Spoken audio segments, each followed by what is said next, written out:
लौटने का हुनर मुझ में नहीं है। यूं ही घबरा जाऊं ऐसा जिगर मुझ में नहीं है।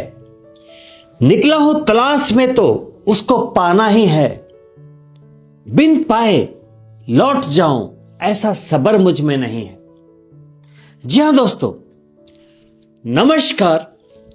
मैं डॉक्टर मुकेश एक बार फिर से आप सभी दर्शकों का हार्दिक अभिनंदन करता हूं आपके चैनल एस्ट्रो नक्षत्र 27 पर। दोस्तों, आज मैं उपस्थित हुआ हूं कर्क राशि के जातकों के लिए एक बहुत ही महत्वपूर्ण कार्यक्रम को लेकर। वर्ष 2025 के 4 बड़े महापरिवर्तनों के बारे में एक कंबाइंड प्रेडिक्शन को लेकर। कर्क राशि यानी कि नर्म दिल जातकों की राशि, भावुक लोगों की राशि, लेकिन बहुत ही तार्किक लोगों की राशि। चूंकि चंद्रमा की राशि है, अपनी राशि है, तो माइंड से भले ही कूल होते हैं, लेकिन बहुत ही चतुर और चालाक भी होते हैं। जिंदगी में बड़ी मंजिलों को पाते हैं, बड़े सपनों को पाते हैं, लेकिन बहुत ही धैर्य और समझदारी के साथ। तो आपके इन्हीं सपनों को पाने की श्रृंखला में ये जो ग्रहीय गोचर हैं एक बड़ी भूमिका निभाते हैं। इस वर्ष तो यूं कहे कि बड़े ग्रहों के परिवर्तन की बाढ़ सी आ गई। बीते 29 मार्च को शनिदेव का महापरिवर्तन हुआ, 14 मई को देवगुरु बृहस्पति का परिवर्तन हुआ और 18 मई को राहु और केतु का परिवर्तन भी हुआ। और ये चारों बड़े ग्रह हैं, बड़ी अवधि तक एक ही राशि में रहते हैं। उसके परिणाम भी मानव जीवन पर बहुत ही स्पष्ट रूप से दिखने वाले होते हैं। तो आपने कई अलग अलग वीडियोस देखे होंगे। शनि परिवर्तन के वीडियोज में अगर मैं शनि देव को केंद्र मानकर बात करूं तो मैं आपको यह समझाऊंगा कि सच्ची नियत से काम करो, बड़ी मेहनत से काम करो, तभी आपको रिजल्ट्स मिलेंगे, मंजिल मिलेगी, सपने पूरे होंगे। लेकिन अगर मैं देवगुरु बृहस्पति को केंद्र में रखकर बात करूं तो मैं बोलूंगा कि आपको सफलता शिक्षा से, ज्ञान से, आध्यात्मिकता से और आपके विचारों से मिलेगी। दोनों ही अपनी अपनी जगह सही हैं, शनिदेव के भी एंगल से और देवगुरु बृहस्पति के भी एंगल से। अब मैं राहु केतु की बात करूं तो मायावी है, छलिया है, वो बोलेंगे शॉर्टकट लो, जल्दी करो, वो उत्तेजना में डाल देते हैं। तो चूंकि चारों ग्रहों के परिवर्तन हो चुके हैं और चारों ग्रह कंबाइंड रूप से आपके लिए क्या कहते हैं उसकी चर्चा करूंगा। अगर इन 4 ग्रहों की बात की जाए तो सबसे पहला परिवर्तन जो 29 मार्च को हुआ था वो कर्मफलदाता शनिदेव का। यह आपके लिए बहुत ही शानदार गोचर, क्योंकि पिछले 2.5 वर्षों से आप कंटक शनि की पनौती में थे। जब शनिदेव अष्टम भाव में गोचर करते हैं तो इसे कहते हैं अष्टम की ढैया। तो आपको बधाई हो, बहुत बहुत, क्योंकि आपने 2.5 वर्ष बड़े धैर्य से निकाले और अब शनिदेव अष्टम भाव को छोड़ते हुए 12 नंबर की राशि में यानी कि मीन राशि में, देवगुरु बृहस्पति की राशि में आपके भाग्य के भाव में आ गए। शनिदेव जो आपके सप्तम भाव के स्वामी है, वैवाहिक जीवन वाले भाव के स्वामी और व्यापार वाले भाव के स्वामी, वो 9वें भाव में आ गए।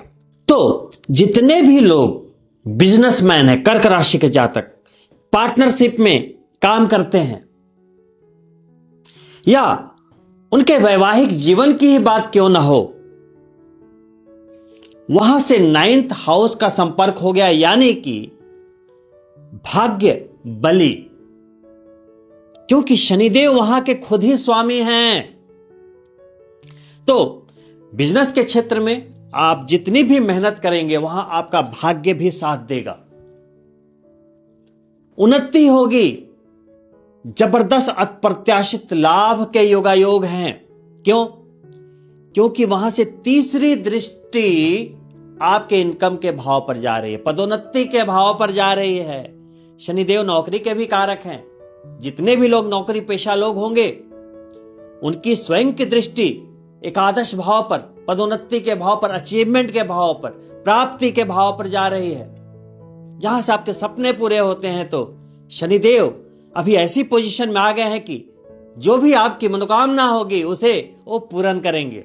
वहीं चूंकि वो अष्टम भाव के भी स्वामी हैं, अष्टम भाव अचानक का भाव होता है, तो भाग्य के भाव में बैठकर इनकम के भाव को दृष्ट कर रहे हैं तो अचानक लाभ के कुछ योगायोग बना रहे हैं। वहीं अष्टम भाव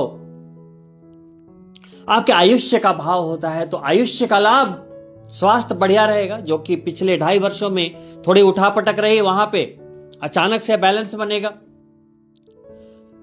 गुप्त स्रोतों से लाभ को इंगित करते हैं शनिदेव, क्योंकि अष्टम भाव के स्वामी और अष्टम भाव छिपा हुआ भाव है। कुछ ऐसे लाभ अगले 2.5 वर्षों में आपको प्राप्त होंगे जो आप एस्पेक्ट नहीं कर रहे थे। साथ ही चूंकि अष्टम भाव पैतृक संपत्ति का भी है, वशियत का भी है, ससुराल पक्ष का भी है, आपकी पत्नी का धन भी है, तो वहां भी भाग्य का साथ मिल जाएगा। यदि वर्षों से आप किसी पैतृक संपत्ति का इंतजार कर रहे थे, वशियत का इंतजार कर रहे थे, वो आपको प्राप्त होगी। ससुराल पक्ष से लाभ के संकेत है। और यदि आपकी पत्नी या पति, उनके धन में बढ़ोतरी के संकेत हैं। स्पाउस की बात है, क्योंकि सप्तम के स्वामी है, तो जो भी आपके स्पाउस होंगे, सप्तम से अष्टम, सेकंड हाउस, तो स्पाउस के धन में अचानक वृद्धि के संकेत को दिखाती हुई। इसमें कोई शक नहीं कि आप या बिजनेसमैन हो या जॉब में हो या तो आपकी आजीविका का कोई भी साधन हो, आपकी आमदनी में बढ़ोतरी होगी और सडन ग्रोथ का मिलना तय होगा। आप सभी कर्क राशि के जातकों के लिए, जो भी लोग बिजनेसमैन हैं, व्यापार में हैं, व्यापार संबंधित यात्राओं के संकेत हैं, लंबी यात्राओं के संकेत हैं, और वो यात्राएं फ्रूटफुल रहेंगी, लाभदायी रहेंगी। वहीं पति पत्नी के संबंध पहले 2.5 वर्षों से बहुत ही अच्छे रहेंगे। आने वाले इस 2.5 वर्षों में, आने वाले 13 जुलाई से 28 नवंबर तक, यानी कि कुल 138 डेज, 138 दिन तक शनि वक्री रहेंगे, रेट्रो मोशन में, उल्टी चाल में। तो जब भी कोई ग्रह वक्री होता है तो उसके चेष्टा बल में बढ़ोतरी हो जाती है, अंदरूनी ताकत। तो जहां के स्वामी होंगे वहां से लाभ ज्यादा मिलना शुरू हो जाएगा, और जहां जहां दृष्टियां होंगी और संबंध होंगे वहां से लाभ ज्यादा होना तय रहेगा इन 138 डेज में। यहां पर लेकिन मैं एक सावधानी के लिए भी जरूर आपको बताऊंगा। देखिए, हर राशि में, जैसे आप कर्क राशि के जातक हैं तो आपकी कुंडली में 2 पोजीशन हो सकती है। एक वैसे कर्क राशि के जातक होंगे जिनकी कुंडली में शनिदेव शुभ होंगे, और कुछ वैसे भी लोग होंगे जिसकी कुंडली में शनिदेव अशुभ होंगे। तो जिनकी कुंडली में शनिदेव शुभ होंगे तो वक्री गति जो 138 दिन में रहने वाले हैं उसमें आपको बहुत ही लाभ होंगे, कई लाभों की प्राप्ति होगी। कुछ चीजें जो अटक अटक के चल रही थी, कहीं पैसे फंसे हुए थे, प्रमोशन डिले है, आपके कई बिजनेस संबंधित वर्क डिले थे, वो सभी निपट जाएंगे। लेकिन इसके विपरीत जो कर्क राशि के जातक हैं और उनके शनि पत्रिका में खराब हैं, अब जब शनि वक्री होंगे तो उन्हें कुछ न कुछ समस्याएं आनी शुरू होगी, कार्यों में कहीं ना कहीं विलंब महसूस होगा। क्यों? देखिए, अगर आपकी कुंडली में शनि अच्छे हैं तो वो आपके दोस्त हैं, अगर वो खराब है तो दुश्मन है। अब दोस्त या दुश्मन की ताकत बढ़ेगी तो आपको पता ही है क्या होना चाहिए। तो करना क्या है, देखिए, यदि शनिदेव कुंडली में अच्छे हैं तब तो कोई बात ही नहीं, आप एंजॉय करें। लेकिन यदि शनिदेव अशुभ है पत्रिका में, तो आपको शनिदेव से संबंधित दान करने चाहिए, उनकी पूजा करनी चाहिए। हर शनिवार को मंदिर जरूर जाएं, तेल इत्यादि से अभिषेक करें, हनुमान जी की पूजा अवश्य करें, जिसमें हनुमान चालीसा और सुंदरकांड का पाठ अवश्य करें। हर शनिवार को काली चीजों का दान करें, छाया दान करें, पीपल में जल चढ़ाएं, भगवान शंकर की पूजा आराधना करें, तो आपको कोई भी तकलीफ नहीं होगी। दोस्तों, वहीं कुछ लोग यह कहते हैं कि कभी कभी इतने अच्छे अच्छे गोचर होते हैं, अभी 4 गोचर हुए, शनिदेव, राहु केतु, देवगुरु बृहस्पति, मैं आपको बोल रहा हूं ये मिल जाएगा, वो मिल जाएगा। लेकिन कुछ लोगों के साथ क्या होता है कि उन्हें कुछ मिलता ही नहीं, मेहनत करने के बाद भी नहीं मिल रहा। ऐसा क्यों होता है? तो इसमें गोचर की कोई गलती नहीं है। जो भी मैं गोचर के बारे में बता रहा हूं कि शनिदेव आपकी जन्म चंद्रमा से 9वें भाव में, भाग्य के भाव में चले गए, ये 100% परफेक्ट है, 100% सही है, इसमें कोई गलती नहीं है। लेकिन आपकी जन्म पत्रिका में गलतियां हो सकती हैं। फलों को आपकी जन्म पत्रिका रिसीव करती है। मान लो शनिदेव की बात हो रही है और आपकी पत्रिका में शनिदेव डिग्री वाइज या तो बाल अवस्था में है, या तो वृद्ध अवस्था में, या तो डेड पड़े हुए मृत अवस्था में है, तो आपको रिजल्ट की प्राप्ति नहीं हो पाएगी। वही आपको जन्म के समय हर ग्रह की एक रश्मि मिलती है, पावर, उसके अनुसार जब वो उच्च के नीच के होते हैं तो उसकी रिसीविंग कैपेसिटी हमारी कुंडली के आधार पे बताई जाती है। अब मान लो शनिदेव देने को आ गए और आपकी कुंडली में शनिदेव कमजोर हैं, 0 पे बैठे हैं, 1 पे बैठे हैं, 2 पे बैठे हैं, जहां पे उनको 30 पे होना चाहिए, 30 पे होना चाहिए, कम से कम 20 के नीचे तो होना ही नहीं चाहिए अच्छे रिजल्ट के लिए। एकदम आपको राजा बना देंगे वैसा, है ना। लेकिन हम उन कमजोरियों को अगर नजरअंदाज करेंगे तो हमें रिजल्ट्स नहीं मिलते, जिंदगी में कामयाबी विलंब से मिलती है। तो सबसे पहले अच्छे एस्ट्रोलॉजर को अपनी पत्रिका दिखानी चाहिए, सभी को नोट करना चाहिए और उनके संबंधित उपायों को करके जल्दी से जल्दी शनिदेव को मजबूत कर लेना चाहिए। क्योंकि शास्त्र में लिखा है, मैं नहीं कह रहा हूं, शास्त्र में लिखा है कि कमजोर शनि दुखों को बढ़ाता है और मजबूत शनि सुखों को बढ़ाता है। अब मैं बात करने वाला हूं अगले बड़े महापरिवर्तन की, वो है देवगुरु बृहस्पति, जो आप कर्क राशि के जातकों के लिए 6ठे भाव के स्वामी होते हैं। रोग, शत्रु, ऋण, नौकरी का भाव, हमारी लालसाओं का भाव, कंपटीशन का भाव, और आपके भाग्य के स्वामी जिस राशि में भी शनिदेव बैठे हैं, तो शनिदेव के रिजल्ट देने की जितनी भी जो कैपेसिटी है वो देवगुरु बृहस्पति के पोजीशन पे भी डिपेंड करेगी। तो अभी पिछले 1 वर्ष और 1 महीने से वो आपके एकादश भाव में गोचर कर रहे थे, जो कि शास्त्रों के अनुसार बहुत ही बढ़िया और उनके 13 वर्षों के सफर में सबसे बढ़िया स्थान मानी जाती है। एकादश भाव, लाभ का भाव, वहां से 14 मई को वो स्थान परिवर्तन करते हुए बुध की राशि और 12वें भाव में, विदेश के भाव में, खर्चों के भाव में वो जाकर बैठ गए। लेकिन एक अच्छी बात हो गई, 12वां भाव ज्यादा अच्छा नहीं बोलते, न्यूट्रल बोलते हैं, खराब भी नहीं बोलते, न्यूट्रल बोलते। वहां से दृष्टि दे दी अपनी ही राशि 6ठे भाव को, धनु राशि को। तो जब भी कोई ग्रह अपनी राशि को देखता है तो उसे मजबूती मिल जाती है, आपकी अच्छे कार्यों में धन खर्च करने की प्रवृत्ति बढ़ेगी, जैसे पूजा पाठ, आध्यात्मिकता,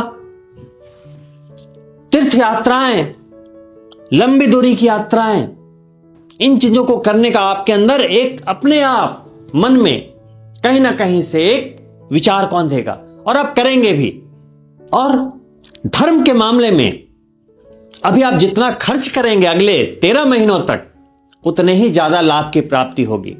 और चूंकि विदेश भाव में बैठे हैं, छठे भाव के स्वामी है, तो नौकरी वाले भाव के स्वामी विदेश में चले गए। यानी कि आप यदि चाहते हैं, नौकरी में है कि विदेश जाकर नौकरी करें, तो यह संभव है। विदेश में अगर आप नौकरी ऑलरेडी कर रहे हैं तो वहां प्रमोशन संभव है। वहीं देवगुरु बृहस्पति की 5वीं दृष्टि चतुर्थ भाव पर भी जा रही है। चतुर्थ भाव आपके घर का भाव है विदेश में। तो यदि आपकी इच्छा थी कि विदेश में कुछ प्रॉपर्टी ली जाए, इन्वेस्ट किया जाए, तो यह भी संभावित है। देवगुरु बृहस्पति की 5वीं दृष्टि चतुर्थ भाव पर और सीधी 7वीं दृष्टि, जैसा कि मैंने बताया, छठे भाव पर जा रही है। लेकिन छठे भाव की भाव सिद्धि हो गई। कैसे? नवम भाव में शनिदेव बैठे हैं, उनकी 10वीं दृष्टि भी छठे भाव पर जा रही है। यानी कि एक साथ शनिदेव की दृष्टि भी छठे भाव पर जा रही है, देवगुरु बृहस्पति की 7वीं दृष्टि भी छठे भाव पर जा रही है। इसको कहते हैं भाव सिद्धि। जब शनिदेव और देवगुरु बृहस्पति की कंबाइंड दृष्टि किसी भाव पर जाती है तो दुष्कर से दुष्कर कार्य भी सिद्ध हो जाते हैं। अब छठा भाव क्या है, फिर से रिमाइंड करा रहा हूं, प्रतिस्पर्धा का भाव, कंपटीशन का भाव। तो आप कोई भी कंपटीशन में थे, एजुकेशनल, प्रोफेशनल, बिजनेस में, पर्सनल, हर जगह विजय होगी। कोर्ट कचहरी के यदि कुछ मुकदमे, वहां भी कुछ स्ट्रगल्स थे, तो वहां भी आप विजयी होंगे। कार्य क्षेत्र से जुड़े हुए किसी भी विवाद में आप विजयी होंगे। वहीं रोग, शत्रु, ऋण का भाव है। यदि आपको पहले से कोई शरीर में कोई व्याधि चल रही है, रोग है, तो वहां रिकवरी संभव है। कर्जे बढ़े हुए हैं, ईएमआई के बोझ के तले दबे हुए हैं, तो वहां भी रिकवरी संभव है। मैंने क्या बोला? दुष्कर कार्य, असाध्य कार्य, जो कि आपको लग रहा है हो ही नहीं सकता, अभी प्रयास करेंगे। अगले 2.5 वर्षों तक शनिदेव की दृष्टि है वहां। देवगुरु बृहस्पति 13 महीने दृष्टि करेंगे वहां। बहुत ही जबरदस्त संयोग। तो रोग, शत्रु और ऋण, तो यहां पर अगर आपके कोई शत्रु होंगे तो वो भी आपको ज्यादा परेशान नहीं करेंगे, और यदि वो परेशान करेंगे भी तो शनिदेव की वक्र दृष्टि है वहां, वो स्वतः नष्ट हो जाएंगे। आपको परेशान होने की जरूरत नहीं दोस्तों। लेकिन देवगुरु बृहस्पति के 12वें भाव में बैठने के कारण खर्च में थोड़ी सी वृद्धि देखी जाएगी। 100% खर्चे बढ़ेंगे। वहीं आपको अपने स्वास्थ्य का थोड़ा ध्यान रखना पड़ेगा, खासकर लीवर से संबंधित चीजों के लिए और पेट से संबंधित चीजों का विशेष ध्यान रखना पड़ेगा। आप कर्क राशि के विद्यार्थियों के लिए उत्तम शिक्षा के योग को बना रहे हैं बृहस्पति देव।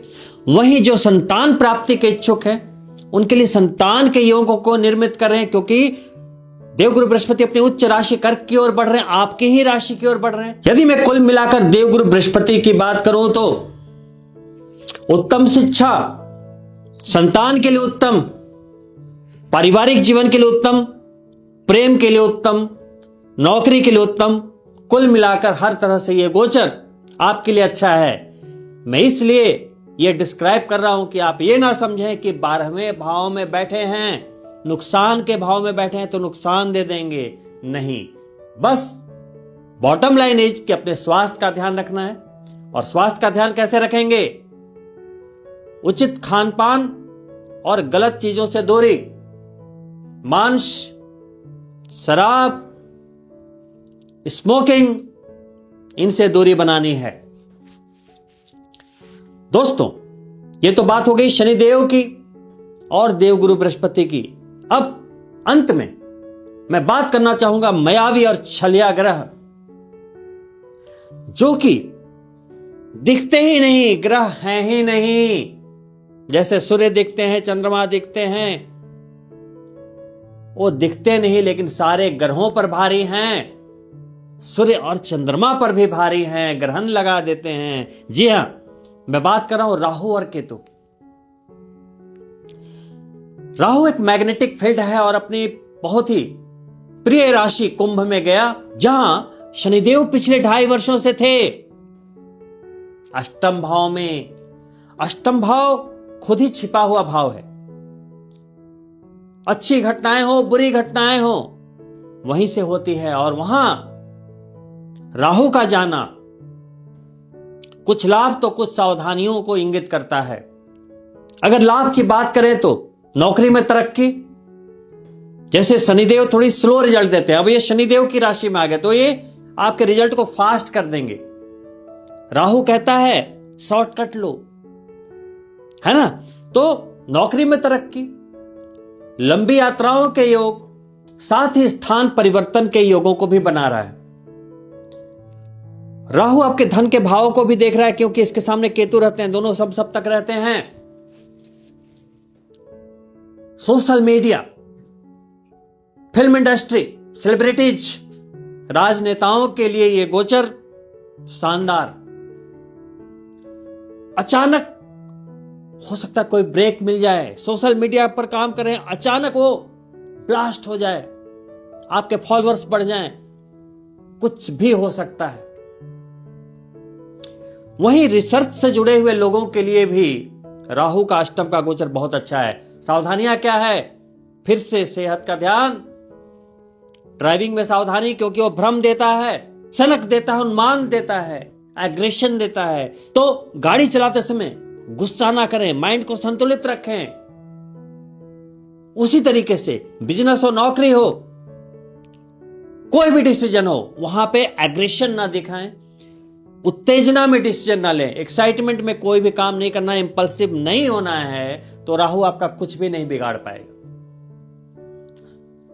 वहीं केस, कचहरी, मुकदमे इत्यादि यदि कुछ चल रहे थे तो अष्टम का राहु निकाल देता है। अष्टम में जब राहु होते हैं तो कहते हैं यदि आपकी पत्रिका में भी राहु अच्छे हैं तो इस गोचर के दौरान चाहे कुछ भी हो जाए, कुछ भी अनिष्ट हो जाए, यमराज भी आपके दरवाजे से वापस चले जाएंगे। इतना शक्तिशाली है ये राहु, तो डरना नहीं है, बस सावधानी रखनी है। अब देखिए अंतिम गोचर केतु आपके सेकंड हाउस में आपकी जबान, वाणी पर जाकर बैठ गए, विराज गए। केतु गहराई है, ज्ञान की गहराई, आध्यात्म की गहराई, मोक्ष। जैसे नदी हो या समंदर, तैरना यदि आता है तो आप डूबेंगे नहीं, उसी तरीके से अगले 1.5 वर्षों तक केतु आपकी जबान पर विराजे हैं। बहुत गहराई से बात करेंगे, शालीनता से बात करेंगे। यदि बात करने की तमीज आ गई, सलीका आ गया, तो केतु आपको फर्श से उठाकर अर्श तक पहुंचा देगा, रंग से राजा बना देगा। केतु और राहु में इतनी ताकत है, बस उसको समझने की जरूरत है। केतु को मंगल के समान ही शक्तिशाली बोला जाता है। केतु शब्द मंगल, मंगल सम केतु। जैसे मंगल को हम पावर हाउस बोलते हैं ना बॉडी का, आपका ब्लड, एनर्जी, अब केतु है। अभी केतु और मंगल की युति भी है 7 जून से 30 जुलाई तक। आप देखिए कैसी कैसी घटनाएं हो रही है, प्लेन क्रैश, आगजनी, घटनाएं ही घटनाएं। पर्सनल जिंदगी में भी देखें, हर जगह तनाव, विवाद, डिटैचमेंट, ये चीजें चल रही हैं। तो 30 जुलाई तक बहुत ही सावधान रहना है, जब तक कि केतु मंगल के साथ अंगारक दोष बना रहे हैं। यूं कहें कि आप अपनी जबान बिल्कुल बंद कर लें। किसी भी मामले में यदि आप पड़ेंगे तो कहीं ना कहीं नुकसान संभावित है। लेकिन उसके बाद केतु चूंकि आध्यात्मिक ग्रह है, भगवान से जुड़ाव रखें, आपके धन के भंडार भर देंगे। अब जैसे कर्क राशि बीच में है, नंबर 4, एक तरफ 12वें भाव में बृहस्पति बैठे हैं, एक तरफ केतु बैठे हैं, दोनों आध्यात्मिक ग्रह। तो आपको अपना बिहेवियर आध्यात्मिक रखना पड़ेगा। इस समय अगर आप शराब, नॉनवेज, स्मोकिंग इत्यादि करते हैं तो आप उनके विपरीत बिहेव कर रहे हैं, तो वो आपको कहीं ना कहीं ट्रबल देंगे। जैसे जन्म पत्रिका में आपके लगन के दोनों तरफ अगर पाप ग्रह होते हैं तो क्या बोलते हैं? पाप कर्त्री हैं। वहां पे आपके स्वास्थ्य में परेशानी देते हैं, आपको परेशानी देते हैं, संकट में डालते हैं। उसी तरीके से दोनों अगर शुभ ग्रह हैं तो उसको बोलते हैं शुभ कत्री। आप हमेशा एकदम चैंपियन बने रहते हो, हर जगह आपकी शुभता रहती है, सुरक्षा कवच बना रहता है। उसी तरीके से अभी एक तरफ केतु है, एक तरफ बृहस्पति हैं। केतु 1.5 साल तक, बृहस्पति देव 13 महीने तक। ऐसे में आपका जो आचरण होना चाहिए बिल्कुल प्योर होना चाहिए, भगवान से जुड़ाव होना चाहिए। खासकर केतु को भी ठीक रखना है, बृहस्पति को भी ठीक रखना है। तो श्री हरि विष्णु नारायण जगन्नाथ श्री कृष्ण राम सब एक ही नाम है, उनकी आराधना करें, उनके चरणों में रहें। एकादशी का व्रत और बृहस्पति व्रत कर सकते हैं, सबसे बेहतरीन एकादशी का व्रत करें, सारे संकटों से दूर रहेंगे। एकादशी एक ऐसा व्रत है कि आपके ब्रह्म हत्या सदृश पापों को जला देता है, चाहे आपने इस जन्म में किया हो, चाहे किसी भी जन्म में किया हो। क्योंकि हमारे द्वारा किए गए कर्म ही हमारी सफलताओं में बाद में रास्ता रोकते हैं। कोई बुरे कर्म किए, कुछ हम कार्य करने जा रहे हैं तो हमारे ही कर्म लौट कर आते हैं और वो स्ट्रगल का रूप ले लेते हैं। और हमारे ही कुछ किए गए अच्छे कर्म जो पुण्य के रूप में होते हैं, जब हम कोई कार्य करते हैं तो वहां हमें सफल कर देते हैं। तो भगवान की ब्लेसिंग भी हमारे कर्मों के रूप में लौटती। तो जब हम विष्णु भगवान की पूजा करते हैं, एकादशी का व्रत करते हैं, तो उनकी कृपा से हमारे जो बैड कर्म हैं वो जलकर भस्म हो जाते हैं और हमारे जीवन में बाधा नहीं आती। तो दोस्तों, कुल मिलाकर ये चारों ही गोचर आप कर्क राशि के जातकों के लिए बहुत ही शानदार है, बड़ी उपलब्धियों का वक्त है। तो आपको इसके लिए तैयार होना पड़ेगा, आपको भी कर्म क्षेत्र में उतरना पड़ेगा, क्योंकि सारे ग्रहों का प्रभाव आपके ऊपर है। करना कैसे है, आपको करना है, और आपको पता होगा कि आपके सपने क्या है, लक्ष्य क्या है। तो दोस्तों, इन्हीं शुभकामनाओं के साथ कि ये चारों ही ग्रह आप सभी कर्क राशि के जातकों के लिए बहुत ही अच्छे परिणामों को लेकर आए, मैं आपसे अनुमति चाहूंगा। और अंत में आपसे आग्रह है कि यदि आप मेरे चैनल को पहली बार देख रहे हैं तो सब्सक्राइब करना ना भूलें, वहीं बेल बटन जरूर ऑन कर लें ताकि आने वाले वीडियो के नोटिफिकेशन प्राप्त हो।